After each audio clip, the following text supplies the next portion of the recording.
Hey guys, Joel here, and I just got back from an amazing event, and it really set me back to how honestly fucked up most of us are in the head.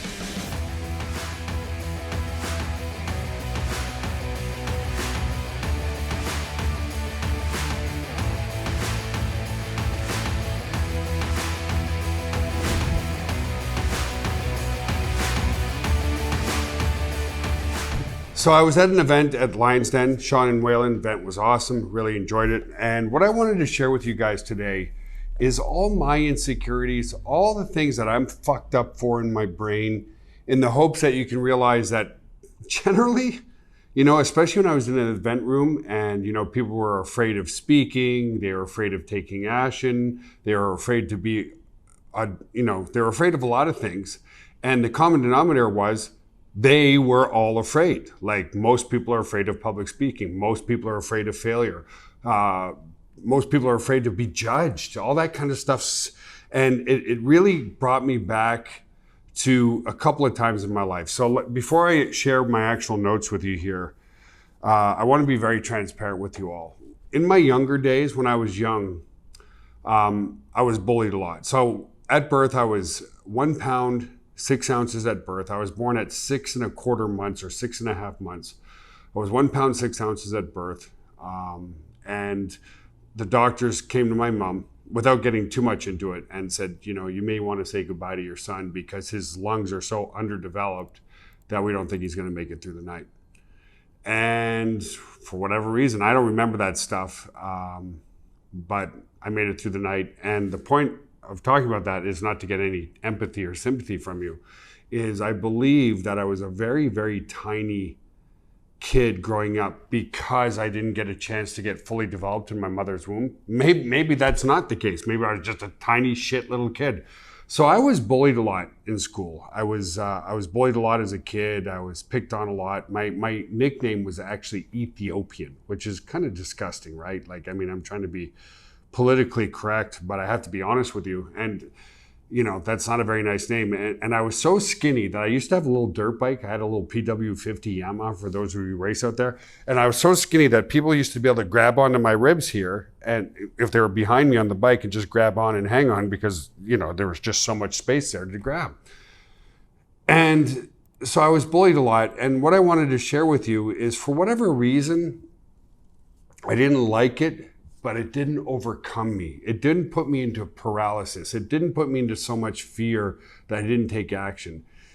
In my younger days, it actually fueled me. It fueled me big time to where I remember one of the defining moments in my life. I was in Atlantic City, New Jersey, and this black man walked by me, and he was just jacked. I don't know if he was bigger than me. He looked huge compared to me. I was 12 years old. And everybody was walking by on the boardwalk, going like this, going like this, going like this.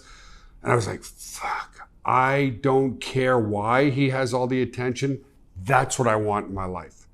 And so I always listened to the little voice in my head of, when I needed to take action, when I didn't, what bothered me, what didn't bother me.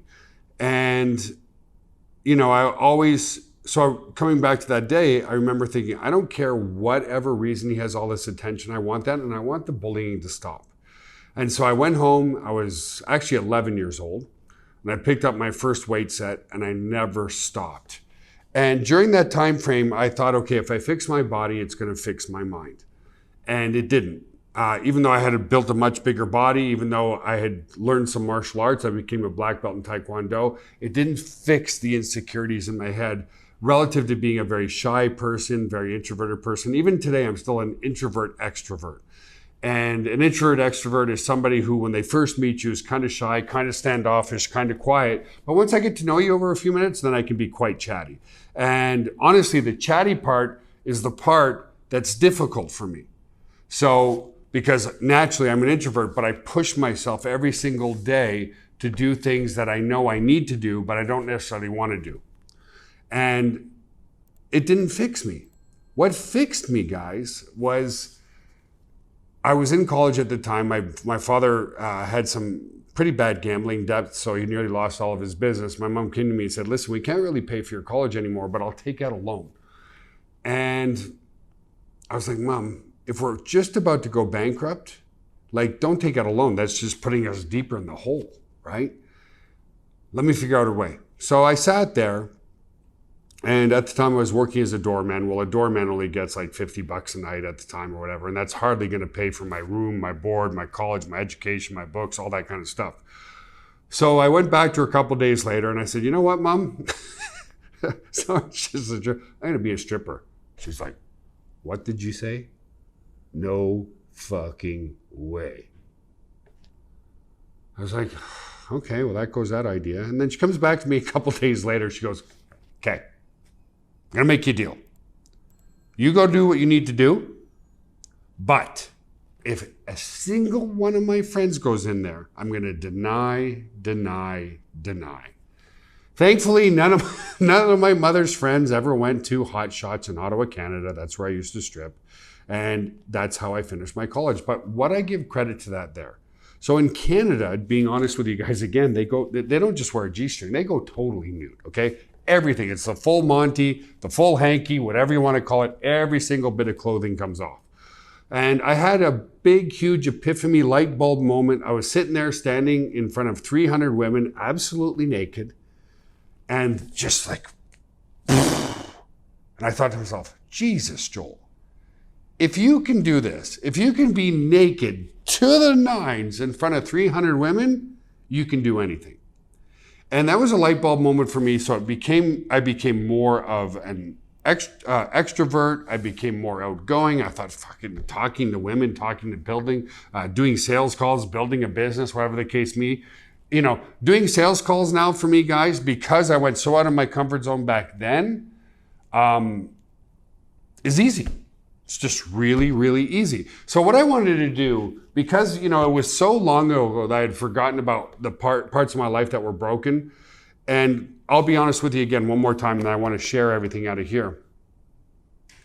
A lot of those broken issues absolutely resurfaced when I went through my 7 years of divorce with my ex, Alona. Now we're starting to become good friends now, and that's great because I never want to be the enemy of my 3 children.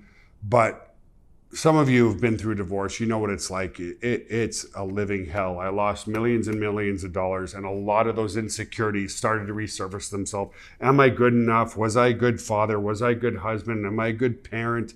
Whatever. And that affected me for a few years to the point where that's why, honestly, during that time frame, I wasn't doing a whole lot of videos. I lost a lot of my following on Instagram and social media. I'm building that back up. So when I was at the event, Lions Den Live, Sean Whalen, amazing event, speakers, Ryan and Mark and Dan Fleischman and all these amazing, amazing speakers. And what the speakers primarily did, aside from giving some golden nuggets, is really just shared their story. And that's why I wanted to share your story with you guys. So needless to say, one of the reasons I'm making this video is I get it. You got to have discipline. Discipline is different from motivation.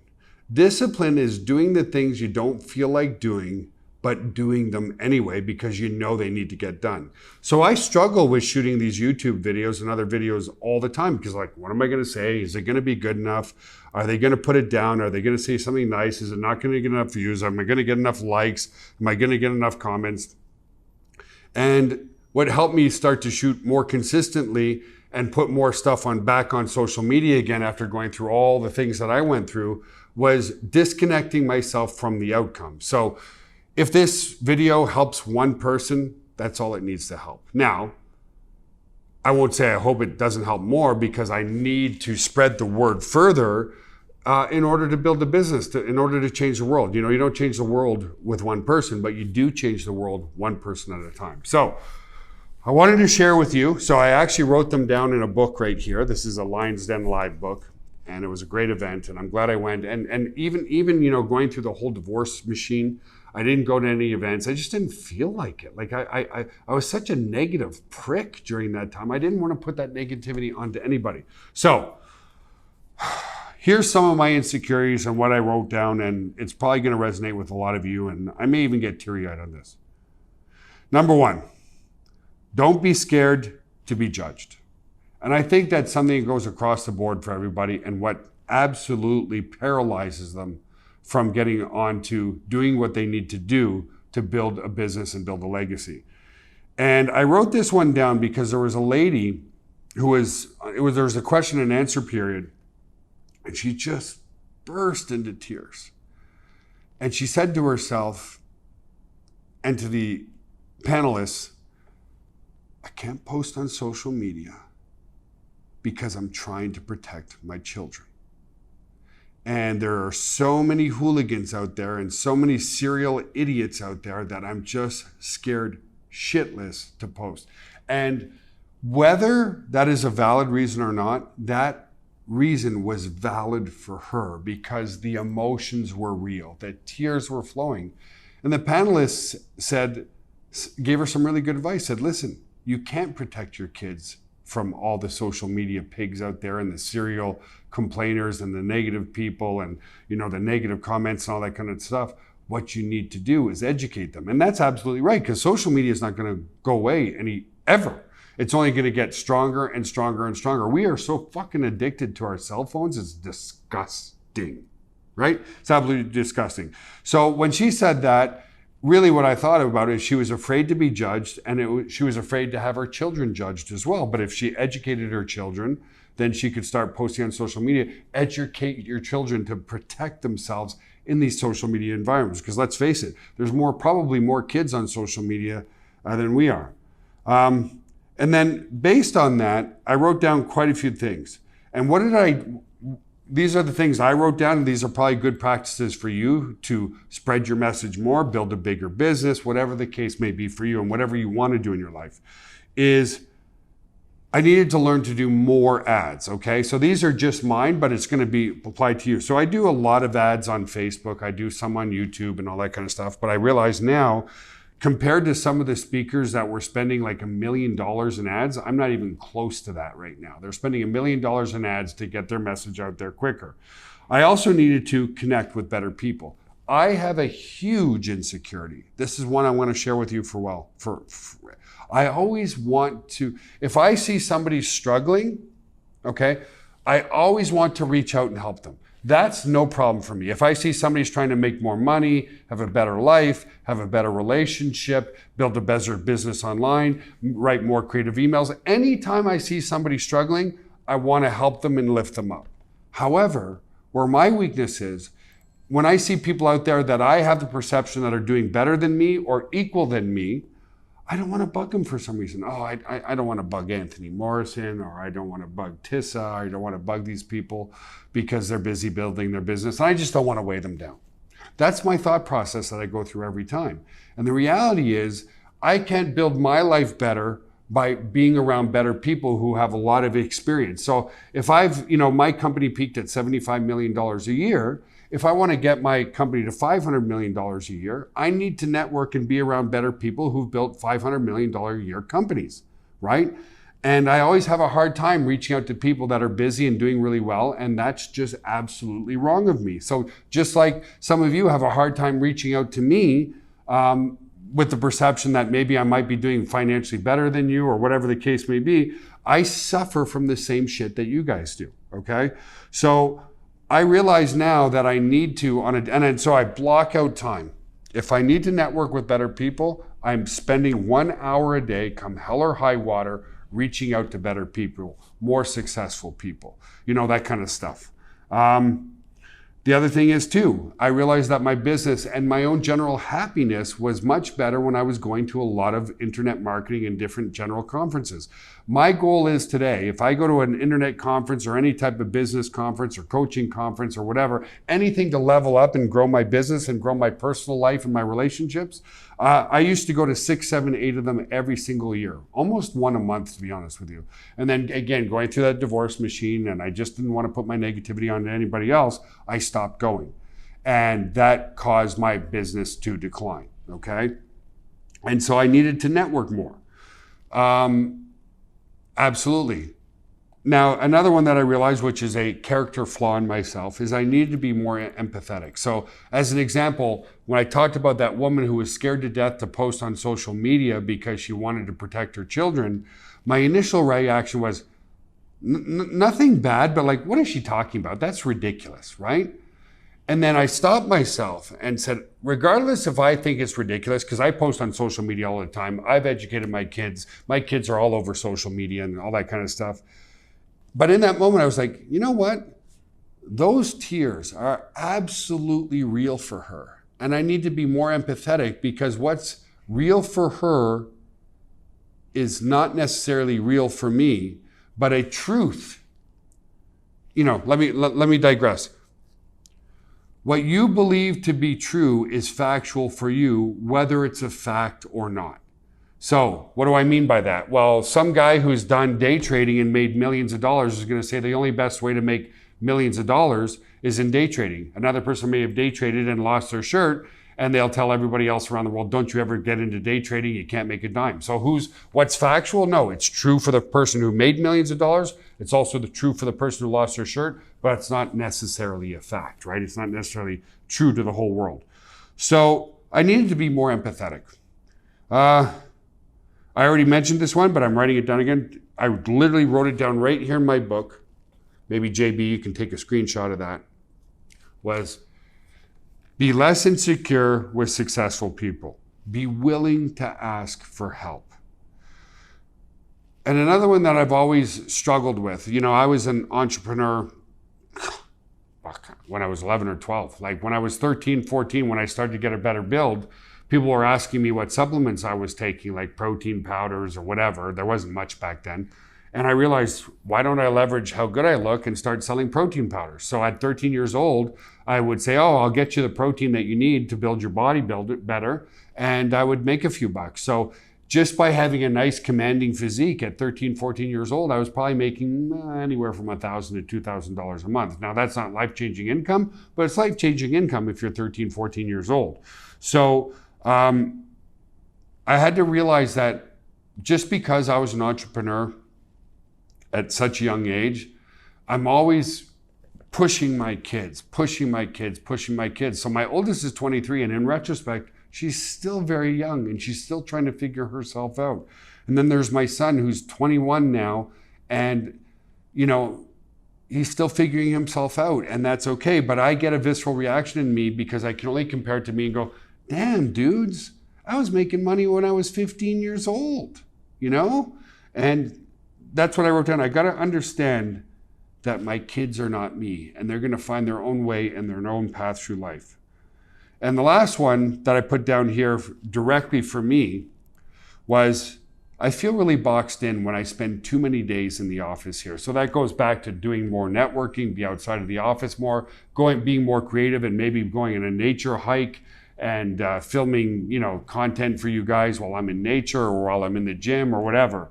And so those were the things for me. So in other words, it's, be in your business, but don't do your business on a daily basis. In other words, sometimes when I'm away from the office and I've got a more creative mind, I come up with better and better ideas that generate a lot more revenue for us and help out a lot more people. Remember, your business is about creating value in the marketplace. So the more creative you can be and the more value you can put into the marketplace, the more money you're going to make. So many people say, how do I make money?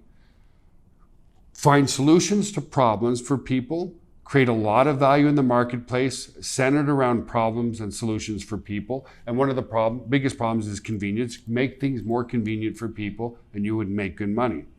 If you provide value, you'll get rich. If you provide immense value, you'll become extremely rich and extremely wealthy.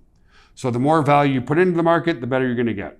So those were the things that I specifically wrote down on my action items that I needed to move forward with, which was network more, be more empathetic, ask for help from people that I feel are doing better than me. Stop worrying about what you shoot on social media. Who gives a shit? I don't care if people call me the steroid freak, the skinny freak, the fat freak, the asshole, the snake oil salesman, whatever. I don't give a shit, okay? And you know what? That's a little bit of a lie. I still give a shit a little bit, or I would shoot more videos because I'm like, oh my God, I got to do the best content in the world or people aren't going to watch. And if they're going to watch it, they're not going to like me. They're going to unfollow me, blah, blah, blah, down this whole huge rabbit hole, right? So the other takeaways I wanted to leave you with that Sean talked about a lot on stage was to have audacity. You got to have big balls and a lot of audacity to take action, because there's the law of average, the force of average. And he talked about this on his live call today. The force of average is, the forces around us are always trying to keep us average. Average bank account, average house, average relationships, average income. It's hard work to build momentum. So if your average is sitting around a 5, you better be a 7. And you've got to level up and keep moving forward. So you got to have a ton of audacity. And there's 2 definitions to audacity that I wrote down here.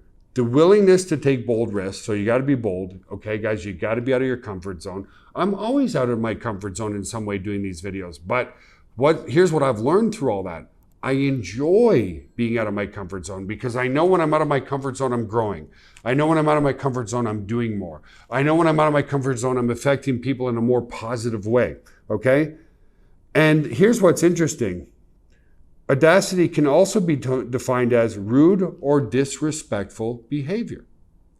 Now, I choose the latter. I choose it to mean willingness to take bold risks. But it was very, very interesting. And that comes from a perception of lack of abundance, right?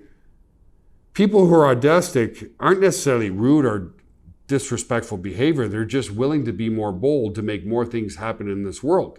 And by definition, a good person that just comes to mind, those of you who watch the UFC, is Conor McGregor.